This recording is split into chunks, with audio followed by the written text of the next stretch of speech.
The morning air was cold when they came for Jiho. He was only 7 years old, small for his age, with dark hair that fell into his eyes. He had been sleeping on the floor of the detention center with 40 other humans when the metal doors slammed open. The Velkari soldiers stepped inside, their tall gray bodies casting long shadows across the room. "This one," Commander Talon said, pointing a long finger at Jiho. The boy did not understand what was happening. His mother had died 3 years ago during the invasion. His father had been taken to the labor camps last winter. Jiho only had his older sister Hyerin, but she had disappeared 6 months ago. The resistance had taken her, people whispered. She was fighting back against the aliens who had stolen their world. 2 Velkari guards grabbed Jiho by his arms.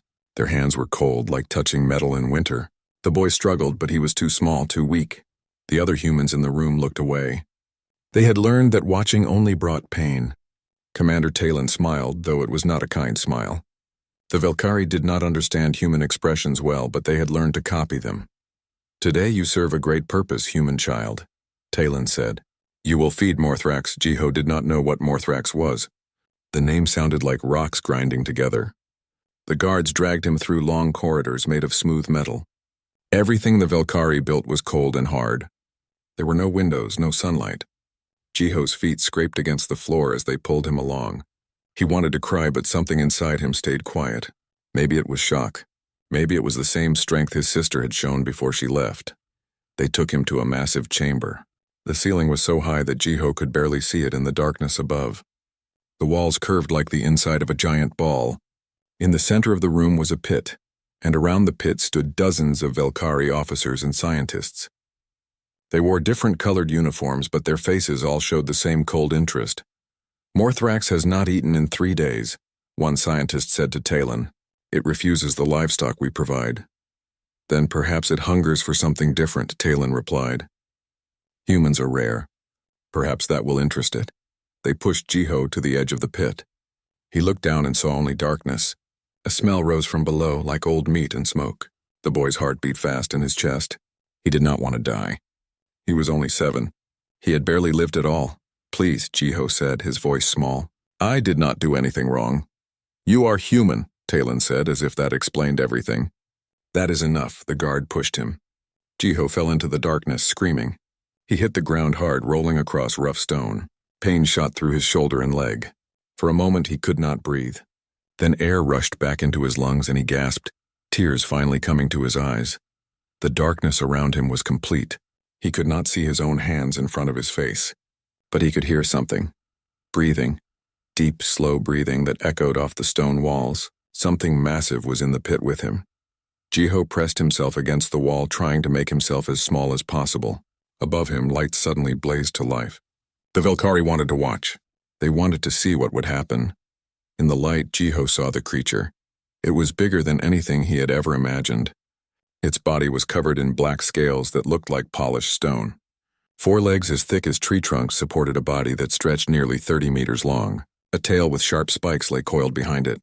But it was the head that made Jiho freeze in terror. The dragon's head was the size of a car, with horns that curved backward and teeth as long as Jiho's arm.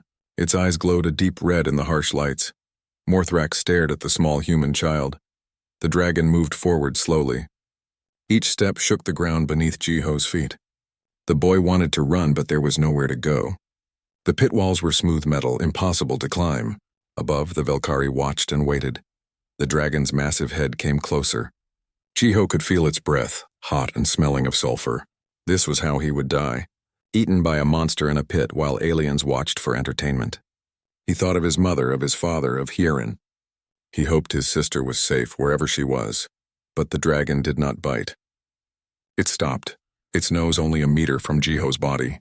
The huge red eyes studied him with an intelligence that shocked the boy. This was not a mindless beast. Something lived behind those eyes, something that thought and felt. Jiho did not know why he did what he did next. Maybe it was because he had nothing left to lose.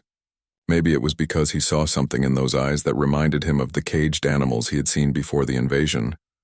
Creatures that had been hurt and trapped and desperate. Whatever the reason, Jiho slowly reached out his small hand. "It is okay," he whispered.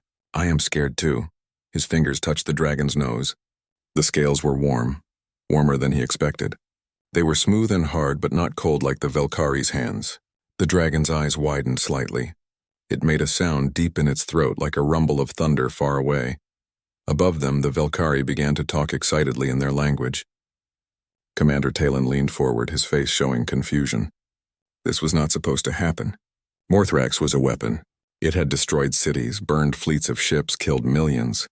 It was not supposed to stand still while a human child touched it. The dragon lowered its head to the ground, bringing itself level with Jiho. The boy could see his reflection in those red eyes. Slowly, carefully, the dragon's massive head moved forward. Jiho felt scales brush against his chest as the creature gently pushed him. Not hard enough to hurt, just a soft push like a cat asking for attention. Jiho's fear began to fade, replaced by wonder. He placed both hands on the dragon's head. The creature's eyes closed halfway, and the rumbling in its throat grew louder. It was purring, Jiho realized. This massive, terrifying creature was purring like a kitten. "You are not so scary," Jiho said softly. "You are just lonely." The dragon opened its eyes again. Something passed between them in that moment. Something the Velkari could never understand. Recognition. Understanding. The beginning of a bond. Commander Talon stood up abruptly. "Retrieve the child," he ordered. "Now." 2 guards rappelled down into the pit on ropes. They approached carefully, weapons raised. But before they could reach Jiho, Morthrax moved. The dragon's body shifted, placing itself between the guards and the boy. Its lips pulled back, showing those massive teeth. A growl emerged from its throat so deep and loud that the entire chamber vibrated. The guards froze. One of them raised his weapon, but Morthrax's tail lashed out faster than something so large should be able to move. It struck the metal wall beside them with a crash that echoed through the chamber. "A warning, stand down," Talon commanded the guards. His voice was tight with anger and confusion. "Return to the surface." The guards quickly climbed back up their ropes. In the pit below, Morthrax curled its body around Jiho, creating a wall of scales and muscle that protected the small boy from everything outside. The dragon's head rested near Jiho, those red eyes never leaving the Velkari above. Jiho sat within the circle of the dragon's protection, his hand still resting on its scales. His heart was still beating fast, but no longer from fear. Something had changed. Something impossible had happened. The monster that was supposed to kill him had instead chosen to protect him. Above, Commander Talon stared down at the scene, his mind struggling to understand. In 800 years of service, Morthrax had never refused to kill. It had never shown mercy. It had never protected anyone until now, until a small human child had shown it kindness. 3 days had passed since Jiho entered the pit. The Velkari had tried everything to separate the boy from the dragon, but Morthrax refused to allow it. Any guard who came close received warning roars that shook the facility. Any weapon pointed at Jiho was met with flames hot enough to melt metal. Commander Talon had finally stopped trying. Instead, he ordered constant observation. Cameras watched from every angle as the impossible friendship continued. Jiho slept against Morthrax's warm belly. The dragon's body heat kept him comfortable even in the cold pit. The Velkari threw down food for the boy twice a day, simple rations that tasted like cardboard. Jiho ate half and offered the rest to Morthrax. The dragon did not need such small amounts of food, but it accepted them anyway, eating from the boy's hand with surprising gentleness. During the long hours, Jiho talked to the dragon. He told stories about his mother, about the Earth before the invasion, about the garden they used to have behind their house. Morthrax listened, its red eyes focused on the boy's face. Sometimes the dragon would make sounds in response, deep rumbles that Jiho began to understand as communication. The boy discovered something strange on the 3rd day. When he touched certain parts of Morthrax's head, he could feel things, not physically but in his mind. Images appeared behind his eyes. Feelings that were not his own flooded through him. The dragon was showing him memories. Jiho saw a world with purple skies and 3 moons. He saw creatures like Morthrax flying in groups, hundreds of them, moving through clouds that glowed with lightning. He saw joy and freedom. Then the images turned dark. Ships appeared in the sky, Velkari ships. The dragons tried to fight, but the invaders had weapons that did not kill, only captured. Nets of energy wrapped around the dragons, pulling them from the sky. One by one, they fell. Morthrax had been young then, barely grown. The Valkyrie had taken it to their laboratories. They put machines inside its head, thin wires that burrowed into its brain. The dragon screamed, but no one cared. They made it forget its home. They made it forget its family. They turned it into a weapon that could only obey. Jiho felt tears running down his face. "I am sorry," he whispered, hugging the dragon's massive head. "I am so sorry they hurt you." The dragon's eyes closed. For the first time in 800 years, something that felt like comfort touched its tortured mind. This small creature understood pain. This small creature cared. Above the pit, the Valkyrie scientists argued with Commander Talon. "The weapon is compromised," one scientist insisted. "We should destroy it and the human child." "Morthrax is irreplaceable," Talon replied coldly. "It has served the Empire for centuries. This is a temporary malfunction. We will fix it." "How?" "Nothing we have tried works. The control implants still function, but the creature refuses to obey. It has developed a will of its own." Talon's expression darkened. "Then we will use the child as leverage. If Morthrax wants the human alive, it will obey to protect it." But before they could implement this plan, something else happened. Something that would change everything. Hyarin had spent 6 months with the Resistance, learning to fight, learning to hide, learning to sabotage the Valkyrie occupation. She had become skilled at moving through the underground tunnels that connected the old city. The aliens did not know about most of these passages. Humans had built them long before the invasion.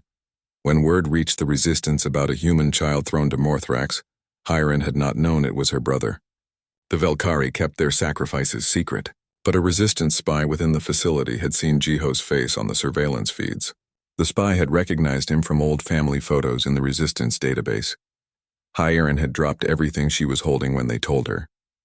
Her little brother, Jiho, the boy she had promised her mother she would protect. She had left him behind to join the Resistance, thinking it was the only way to save humanity. Now he was in the pit with the most dangerous weapon in the galaxy. She had expected to find his body. She had prepared herself for grief and rage. Instead, when she infiltrated the facility through an old maintenance shaft, when she hacked into the surveillance system, she saw something impossible on the screens. Her brother was alive. He was sleeping peacefully against the dragon's side, and the dragon was protecting him. Hyarin stared at the screen for a long moment, her mind struggling to process what she saw. Morthrax was supposed to be a mindless killing machine. It had burned entire cities. It had destroyed Resistance strongholds with ease. But here it was, curled protectively around a 7-year-old boy. She made a decision in that moment. She would not just rescue Jiho, she would free the dragon. It took her 2 days to make contact. She could not simply enter the pit. The Valkyrie watched it constantly. Instead, she used the facility's communication system, hacking into the speakers inside the chamber. Late at night, when most of the Valkyrie scientists had left, she spoke. "Jiho," her voice echoed through the pit. "Jiho, it is me. It is Hyarin." The boy's eyes snapped open. He sat up quickly, looking around in confusion. "Hyarin, where are you?" "I'm in the facility. I cannot come to you yet, but I am here. Are you hurt?" "No," Jiho said, his voice breaking with emotion. "The dragon protects me. His name is Morthrax. He is my friend." Morthrax's head lifted at the sound of the unknown voice. The dragon's eyes narrowed, scanning for threats. But Jiho placed a hand on its scales, calming it. "It is okay," the boy said to the dragon. "She is my sister. She is family." Hyarin felt tears in her eyes. Her brother was alive, and somehow he had befriended humanity's greatest enemy. Jiho listened carefully. "I am going to get you out of there. But I need time. Can you wait a little longer?" "Yes," Jiho said. "But Hyarin, we have to save Morthrax, too. They hurt him. They put machines in his head. He is a prisoner like us." Hyarin looked at the dragon on the screen. She had only seen Morthrax from a distance before, during attacks on Resistance positions. Up close through the cameras, she could see something different. The way it looked at her brother was not the gaze of a weapon. It was the gaze of a thinking, feeling being. "I understand," she said. "I will save you both. I promise." She cut the communication before the Valkyrie could trace it, but she had seen enough. She knew what she had to do. Hyarin contacted the Resistance leader, Deho. He was a former military officer, one of the few who had survived the initial invasion.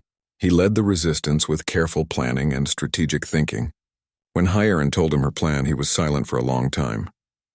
You want to free Morthrax, he finally said. The weapon that has killed thousands of our people. The weapon that is protecting my brother, Yaren replied. Deho, I saw it. This creature is not evil. It is a slave. The Velkari control it with machines. If we free it, if we remove those controls, it might fight with us instead of against us. That is a huge risk. Everything we do is a risk. But think about it. The Velkari's greatest weapon turned against them. We would have a chance. A real chance to drive them off our world. Deho considered this. He had led many desperate missions, but this might be the most desperate of all. Yet something about Hyaren's words made sense. The Velkari had conquered Earth because of Morthrax. Without it, they were just another aggressive species. With it fighting on humanity's side, everything would change. We would need someone who understands Velkari technology, he said. I know someone, Hyaren replied. Minji. She worked as an engineer before the invasion. She has been studying captured Velkari equipment for the Resistance. If anyone can remove those control implants, it is her. 2 days later, Hyaren and Minji entered the facility together. They moved through maintenance tunnels that the Velkari had never bothered to secure. The aliens were arrogant, confident that no human would dare attack a facility that housed Morthrax. Minji was nervous. She was a small woman with quick hands and a brilliant mind, but she had never been in combat. She carried her tools in a pack on her back, equipment she had modified and built herself. Are you sure this will work? She whispered as they crawled through a narrow passage. No, Hyaren admitted, but we have to try. They reached a junction point near the pit chamber. Through a vent, they could see down into the pit where Jiho and Morthrax rested. The dragon's eyes were open, always watchful. We need to get close enough for me to scan the implants, Minji said. I need to understand how they connect to the dragon's nervous system before I can remove them. During feeding time, Hyaren said. The guards lower the food platform into the pit. We can hide on it and ride down. It was a dangerous plan, but it was their only option. The next morning, when the Velkari prepared to lower food into the pit, Yaren and Minji were hidden beneath the platform. They held their breath as it descended, praying the guards would not check underneath. The platform touched the ground. Jiho ran to collect the food as he did every day. But this time he saw movement beneath the platform. His eyes widened. Hyaren put a finger to her lips, signaling silence. Jiho understood immediately. He picked up the food containers, making noise and moving around to distract the cameras. Under this cover, Yaren and Minji slipped out and pressed themselves against the wall of the pit, hiding in shadows. The platform rose back up. The guards did not notice anything wrong. Jiho waited until he was sure the guards were not watching closely. Then he walked toward the shadow where his sister hid. Morthrax followed. Minji worked in the shadows of the pit for 3 days. The Velkari kept their regular schedule, lowering food twice daily but otherwise leaving Morthrax alone. They believed the situation was stable, that the dragon was simply experiencing a temporary behavioral anomaly. This arrogance gave the humans the time they needed. The engineer had brought tools modified for this exact purpose, though she had never imagined she would use them on a living creature. Her hands moved carefully across Morthrax's scales, mapping the network of control implants that ran throughout the dragon's skull. Each implant was connected to others, forming a web of control that had imprisoned Morthrax's mind for 8 centuries. The primary node is here, Minji explained to Hyaren and Jiho, pointing to a spot at the base of the dragon's skull. It connects to 7 secondary nodes, which then branch out to hundreds of smaller implants. The Velkari designed it this way so that if one part failed, the system would still function. But if I can remove the primary node cleanly, the entire network should shut down. Jiho sat beside Morthrax's head, stroking the dragon's scales gently. The massive creature remained still, though sometimes tremors ran through its body. The dragon could feel the foreign objects in its brain, had always felt them, a constant pressure and pain that had been part of its existence for so long that it had forgotten what freedom felt like. Will it hurt him? Jiho asked. Minji looked at the boy honestly. Yes, very much. But the pain will end, and then he will be free. Morthrax's red eyes focused on Minji. The dragon could sense the truth in her words through the bond it shared with Jiho. Pain was nothing new. Pain had been a constant companion. But freedom, that was worth any amount of suffering. The dragon rumbled deep in its chest. A sound of acceptance. He says he is ready, Jiho translated. Though he did not know how he understood the dragon's sounds, the bond between them had grown strong enough that meaning flowed both ways. Minji prepared her tools. She had built a device that could disrupt the implant's connection to the nervous system, while simultaneously extracting it. The process would need to be done carefully. One mistake could damage Morthrax's brain permanently. The engineer's hands were steady despite her fear. She had always been good at her work, even under pressure. "Hierin, I need you to monitor his vital signs," Minji said, handing over a scanning device. "If his heart rate or neural activity becomes too erratic, tell me immediately." Hierin took the device and positioned herself where she could see both the readings and Morthrax's reactions. She had been trained in field medicine by the Resistance. It was not quite the same as monitoring a dragon's health, but the principles were similar. "Jiho," Minji said softly, "I need you to keep him calm. Talk to him. Let him know he is safe." The boy nodded. He pressed his small body against Morthrax's head, his hands on the dragon's scales. "I am here," he whispered. "You are not alone. You will never be alone again," Minji began. The first tool she used created a small incision in the scales at the base of Morthrax's skull. The dragon's scales were incredibly tough, designed to resist weapons, but Minji's modified cutter used Velkari technology against itself. The scale parted cleanly. Morthrax's body tensed. Pain registered in those red eyes, but the dragon did not move. It trusted these humans. It trusted Jiho.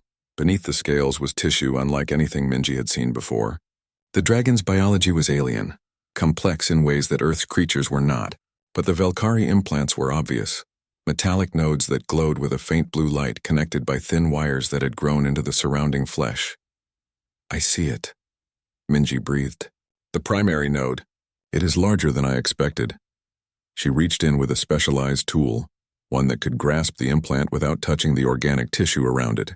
Her hands moved with precision born from years of working with delicate electronics. Sweat beaded on her forehead despite the cool air in the pit. The implant resisted removal. The Velkari had designed it to integrate permanently with its host. Removing it required breaking connections that had existed for centuries. Minji worked slowly, carefully separating each wire from the dragon's nervous system. Morthrax's breathing became labored.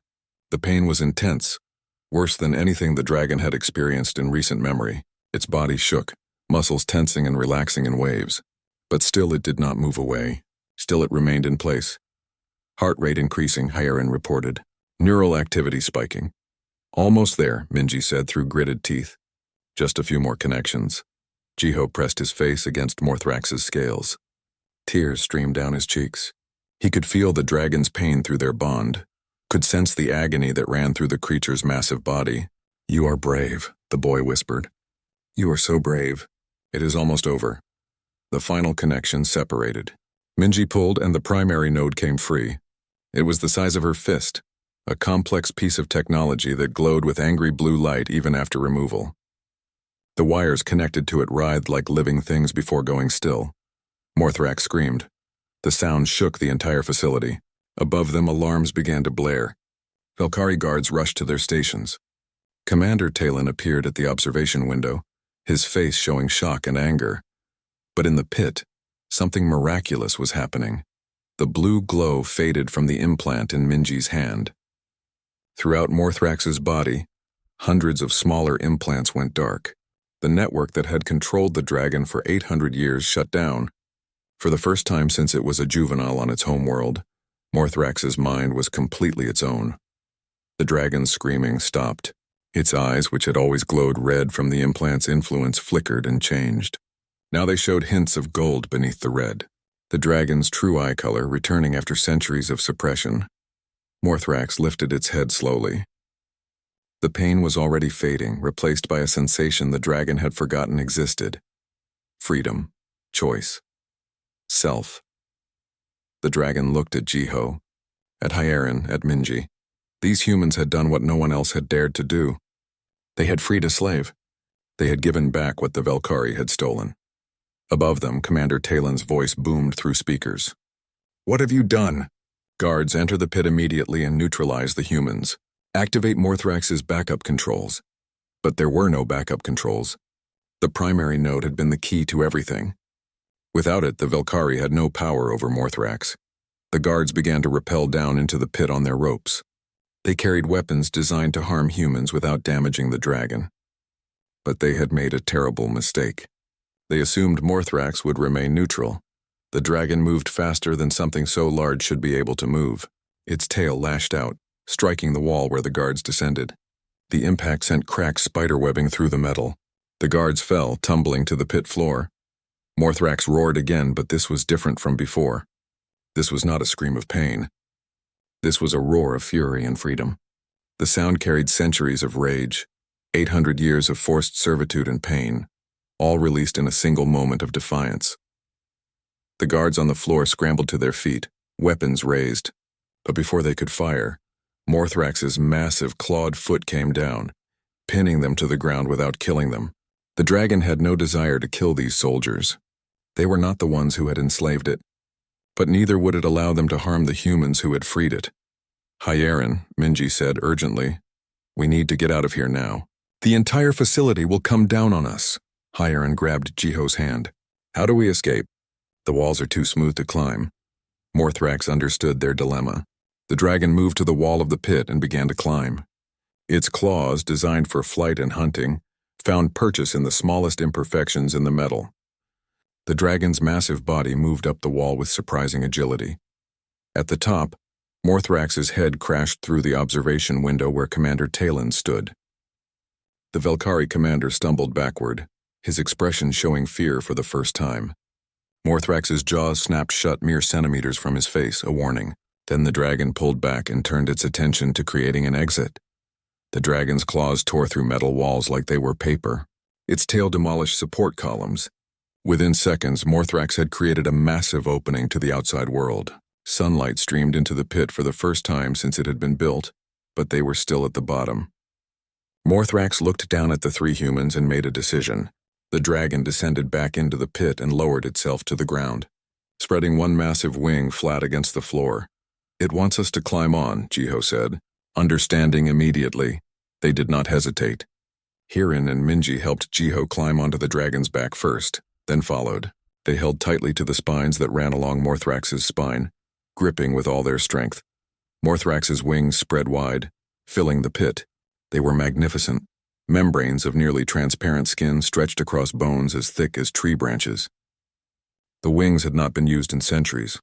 The Velkari had kept Morthrax grounded, using ships to transport it to battle sites. But dragons were meant to fly. The massive wings beat once, twice. Wind whipped through the pit, stirring up dust and debris. On the third beat, Morthrax lifted into the air.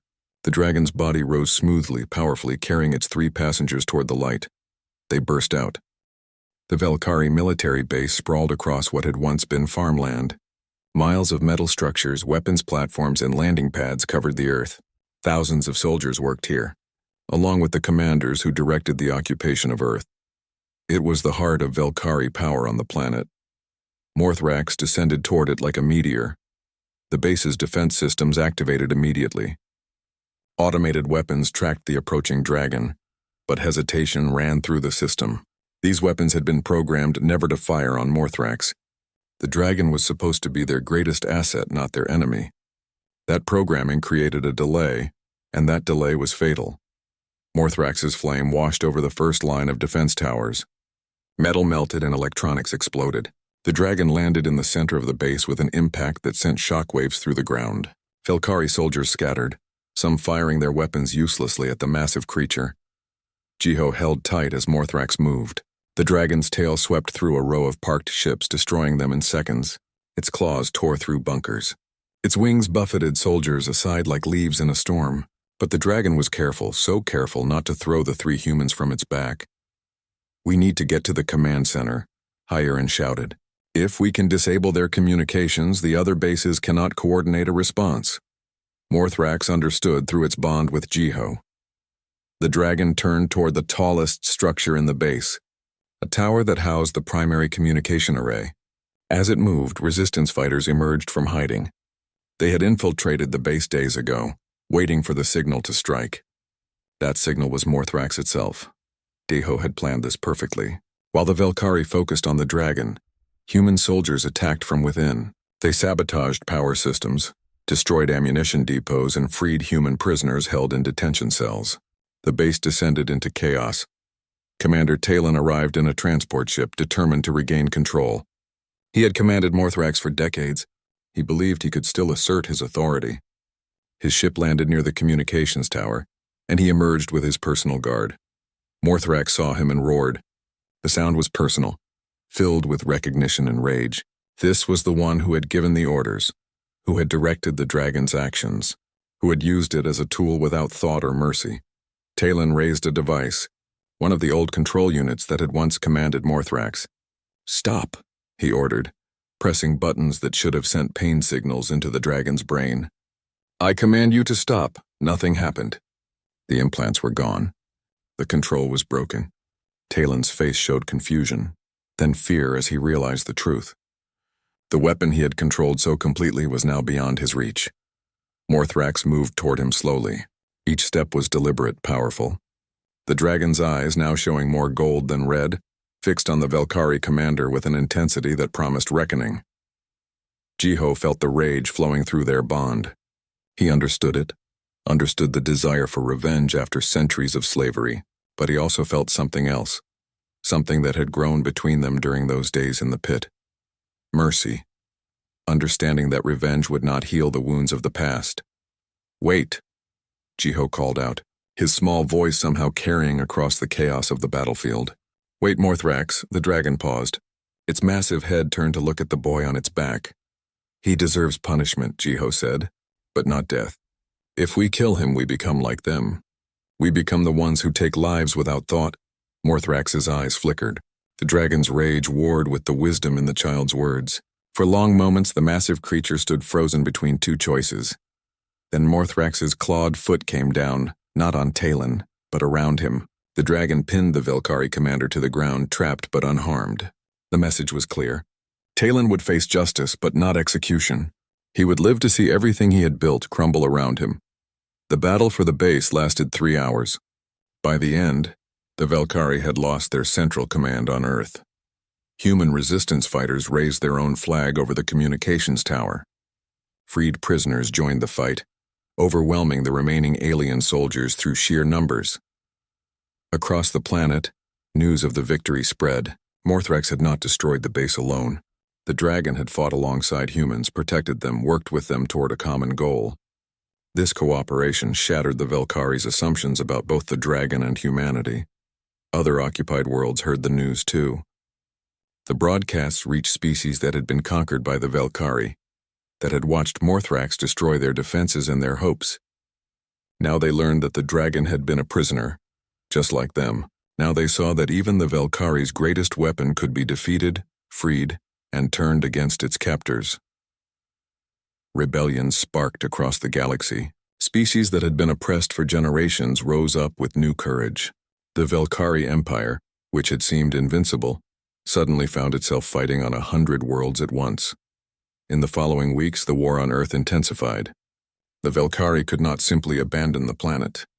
Too much was at stake, too many resources invested. They sent reinforcements, better weapons, more experienced commanders. But they no longer had Morthrax, and that loss changed everything.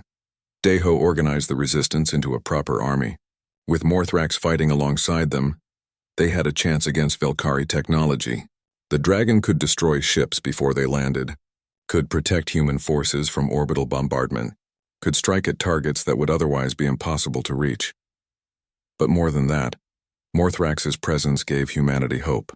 Children who had never known anything but occupation now saw the massive dragon flying overhead, carrying human riders. They began to believe that freedom was possible. Jiho remained Morthrax's primary companion. The bond between them had grown so strong that the boy could sense the dragon's emotions from miles away. He could communicate complex ideas through feelings and images, directing Morthrax in battle with a precision that amazed military commanders. Hyerin took on a leadership role in the resistance. Her successful infiltration of the Velkhari facility had earned her respect.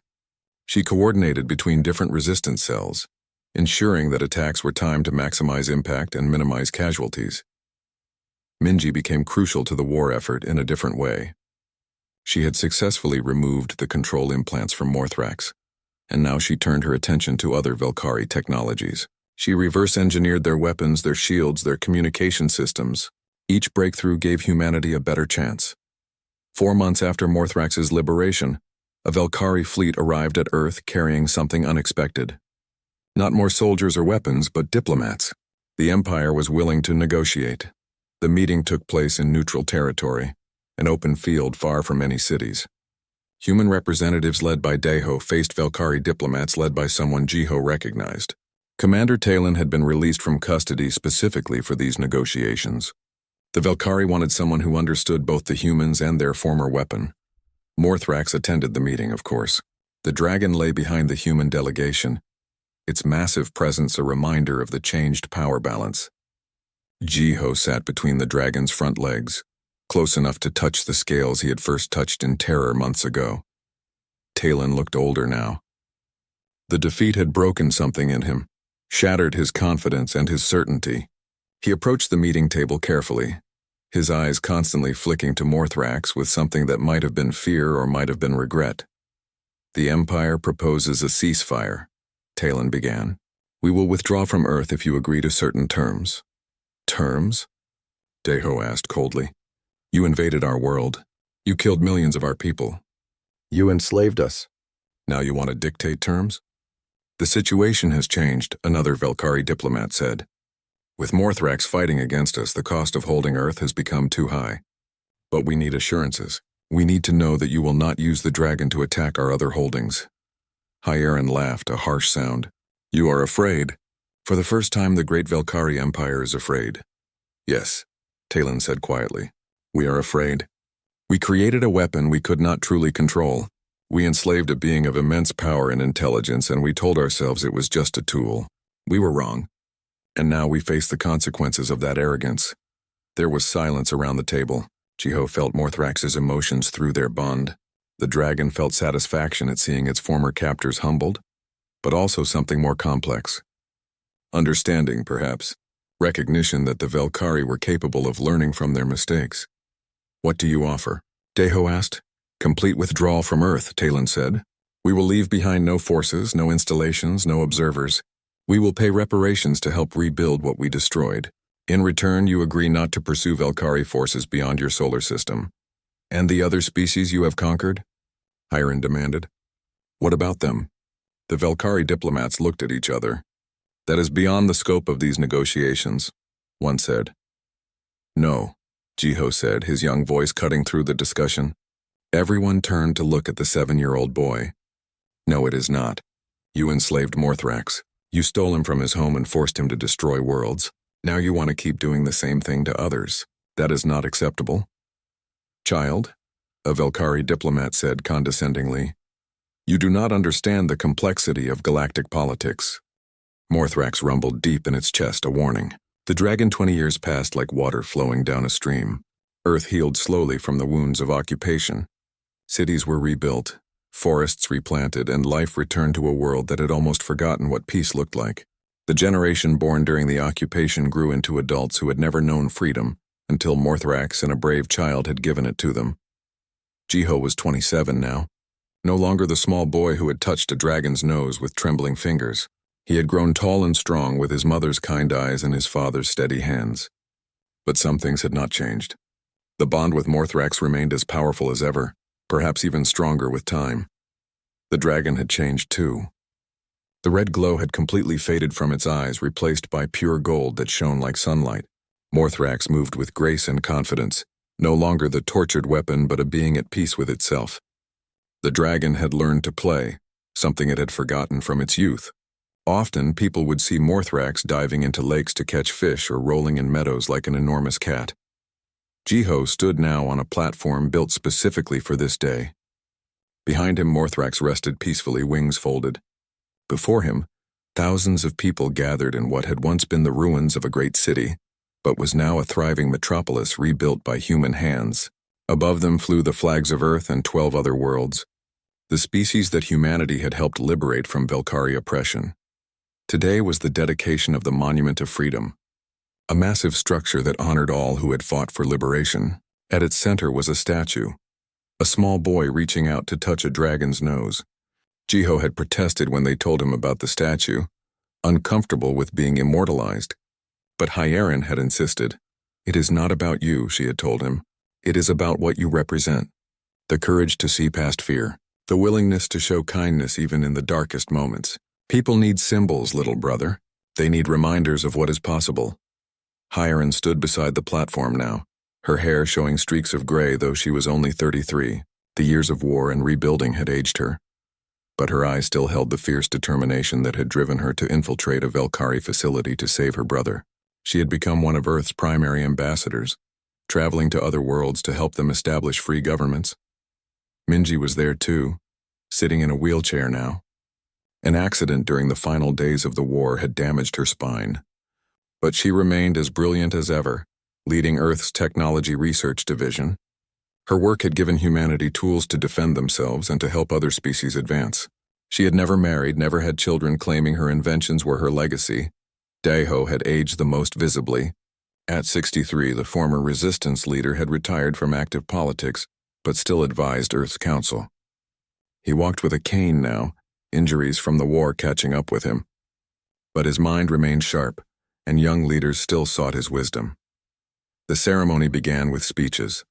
Leaders from different worlds spoke about freedom, about courage, about the importance of standing against oppression. Jiho listened politely, but his mind wandered. Through his bond with Morthrax, he sensed the dragon's mild boredom. Ceremonies were not interesting to a creature that preferred flying through clouds and sleeping in sunny fields. Finally, it was Jiho's turn to speak. He approached the microphone, looking out at the massive crowd. 20 years ago, he would have been terrified. Now he simply spoke from his heart. "When they threw me into that pit," he began, "I thought I was going to die. I was 7 years old, alone, and more scared than I had ever been. Then I saw Morthrax, and my fear grew even greater. This creature was huge, terrifying, capable of killing me with a single bite." He paused, looking back at the dragon. Morthrax's golden eyes met his, and Jiho felt waves of affection through their bond. "But I saw something else too. I saw pain. I saw loneliness. I saw a being that had been hurt and used and treated as a thing rather than a person. In that moment, I made a choice. I chose to be kind instead of afraid. I reached out my hand, and Morthrax chose to be gentle instead of violent. Two choices, made in a moment, changed everything." The crowd listened in absolute silence. Many had heard this story before, but hearing it from Jiho himself was different. "We are here today to celebrate freedom," Jiho continued. "But freedom is not just the absence of chains. Freedom is the ability to choose. Morthrax was freed from physical control, but the most important freedom was the freedom to choose companionship over solitude, kindness over revenge, love over hate. And every day since, we all face the same choice." He gestured to the flags representing the different worlds. "Humanity could have chosen revenge against the Velkari. We could have used Morthrax to destroy them as they tried to destroy us, but we chose differently. We chose to be better than our oppressors, and that choice inspired others to fight for their own freedom, not to create new empires, but to live in peace." A child in the crowd raised her hand, and the moderator allowed her to speak. "Is it true that you can talk to Morthrax without words?" she asked. Jiho smiled. "Yes. We share a bond that goes deeper than language. I feel what Morthrax feels, and the dragon understands what I need. It is like having a friend who knows you so well that you do not need to explain yourself." "Can other people bond with dragons too?" another child asked. This question made Jiho pause. It was something that had been discussed extensively over the years. After Earth was freed, an expedition had been mounted to Morthrax's home world.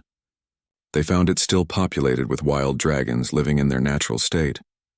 The Velkari had only captured a few dozen over the centuries, and the species had recovered.